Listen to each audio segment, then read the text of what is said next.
যে on passive আসলে বিষয়টা কি। It's just more than a business. আমরা জানি যে এটা কেবল একটি ব্যবসার চেয়েও বেশি কিছু। এটি একটি মুভমেন্ট বা আন্দোলন, যা প্রতিষ্ঠাতা এবং ব্যবহারকারীরা বোঝেন যে এটি অনলাইনে ব্যবসা পরিচালনা করার এবং প্রয়োজনে অন্যান্যদের সাহায্য করার একটি নৈতিক উপায়। এখান থেকে আমরা যেটা বুঝতে পারি যে অনপ্যাসিভ জাস্ট একটা বিজনেস কিন্তু নয়। এখানে ব্যবসার চেয়েও বেশি কিছু চিন্তা করা আছে বা হচ্ছে। এটি একটি মুভমেন্ট, এটি একটি নৈতিক উপায় যা অনলাইনে ব্যবসা পরিচালনা করবে এবং অন্যান্যদের সাহায্য করবে। এখানে অনেকগুলো বিষয় জড়িত এবং এই সব কিছু মিলিয়ে অ্যাশ স্যারের ঘোষণা হচ্ছে এখানে টাইম ফ্রিডম পাওয়া যাবে, এখানে মানি ফ্রিডম পাওয়া যাবে। এবং আরো সবচেয়ে মজার যে ঘোষণাটা, সেটা হচ্ছে এখানে যারাই আসবে সকলেই জিতে যাবে।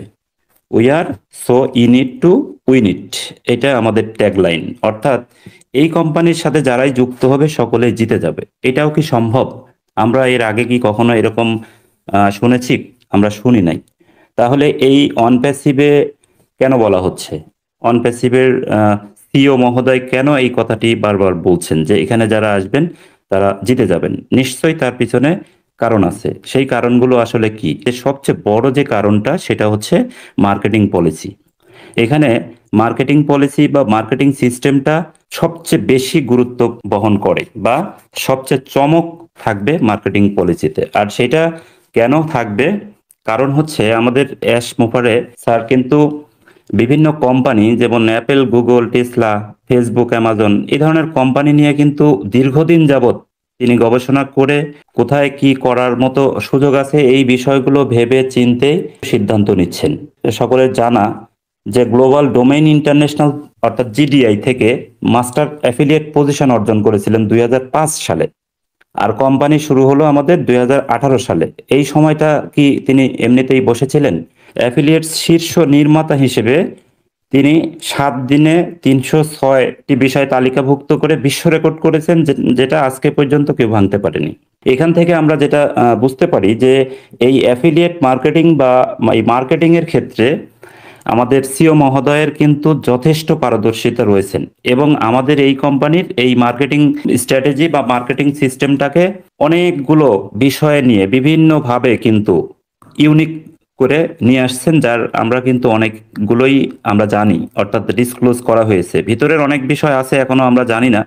তো যেগুলো আমরা এখন পর্যন্ত জানি তার মধ্যে এই চমক যেগুলো থাকবে, যেমন আমাদের প্রত্যেকের নামে, প্রত্যেক ফাউন্ডারের নামে ওয়েবসাইট ক্রিয়েট হবে। এটা কিন্তু একটা চমক এবং পার্ট অফ মার্কেটিং।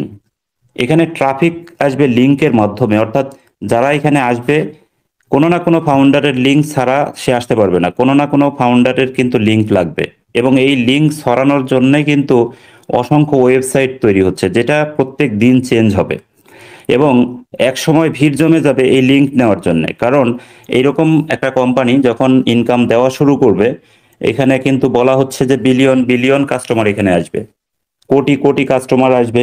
এবং সেটা কেন আসবে? কারণ একটা রিলায়েবল একটা কোম্পানি, যে কোম্পানিতে হারানোর কিছু নাই, রিয়েল প্রোডাক্ট আছে, রিয়েল মানুষ আছে, এই কোম্পানিতে কাজ করলে অবশ্যই সাকসেস হওয়ার সুযোগ থাকবে। যার কারণে এটা যখন জানবে মানুষ যে হ্যাঁ অন প্যাসিভে ইনকাম পাওয়া যাচ্ছে, তখন কিন্তু এই অ্যাফিলিয়েট লিংক নেওয়ার জন্য ধুম পড়ে যাবে। এবং সেটা এত চমৎকার একটি সিস্টেম করে রাখছে আমাদের সিও স্যার, বা করছেন, যে কোনো না কোনো ফাউন্ডারের মাধ্যমে আসতে হবে এই কাস্টমারগুলোকে।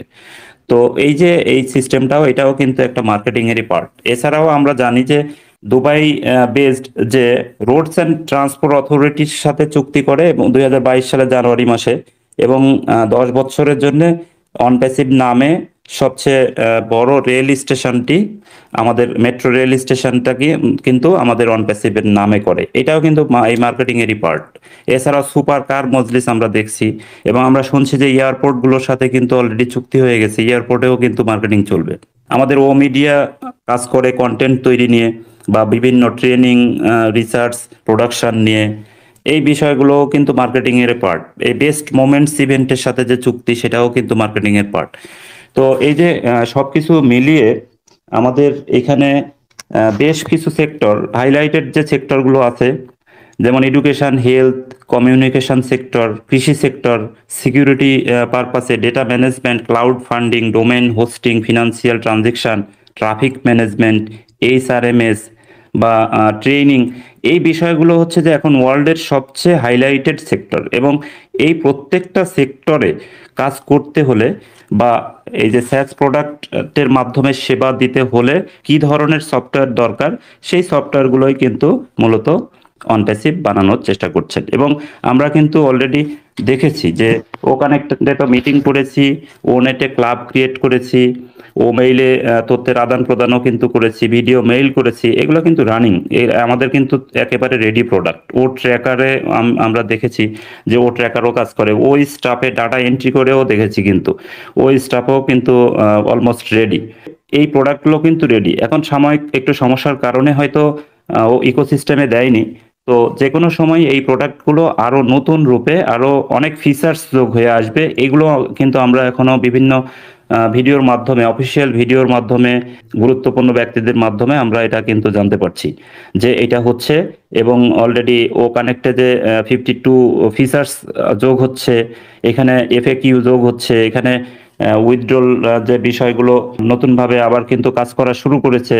উইথড্রল বা সাবস্ক্রিপশন, হয়তো ও কানেক্ট বা ও ট্র্যাকার যদি যোগ হয়ে যায়, সেটা আমরা শুরুতেই হয়তো সাবস্ক্রিপশনও দিতে পারবো।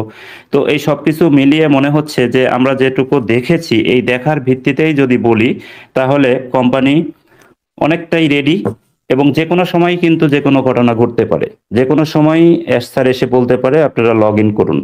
তো এই যে বিষয়গুলো যেহেতু রেডি, আর তার মার্কেটিং স্ট্র্যাটেজি অনুযায়ী যেটা বলা হচ্ছে যে যারা আসবে সবাই জিতে যাবে, এবং তার কার্যক্রম বা আমাদের প্রোডাক্টের বৈচিত্র্য সবকিছু মিলিয়ে কিন্তু সেই কথার সাথে মিলে যাচ্ছে যে প্রত্যেকটা সেক্টরেই কিন্তু কাজ করার জন্য এবং এক ছাতার নিচে সকল সফটওয়্যারগুলো বা টুলস অ্যান্ড অ্যাপ্লিকেশনসগুলো কিন্তু এক ছাতার নিচে সব চলে আসছে। তো এবং কি ধরনের প্রোডাক্ট সেটাও আমরা দেখেছি, সেটা যে আসছে সেটাও দেখছি, এবং সেটা কিভাবে মার্কেটিং করা হবে সেটাও আমরা দেখছি।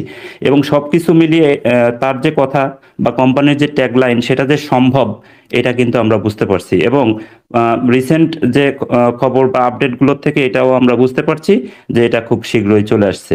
অতএব আমরা সকলে মিলে বলতেই পারি যে সামগ্রিকভাবে অনপ্যাসিভ একটি বড় লঞ্চের জন্য প্রস্তুতি নিচ্ছে। ভালো থাকবেন সবাই। আমার কথাগুলো মনোযোগ দিয়ে শোনার জন্য সকলকে অসংখ্য ধন্যবাদ জানিয়ে আমি আমার কথা শেষ করছি। আসসালামু আলাইকুম ওয়া রাহমাতুল্লাহ।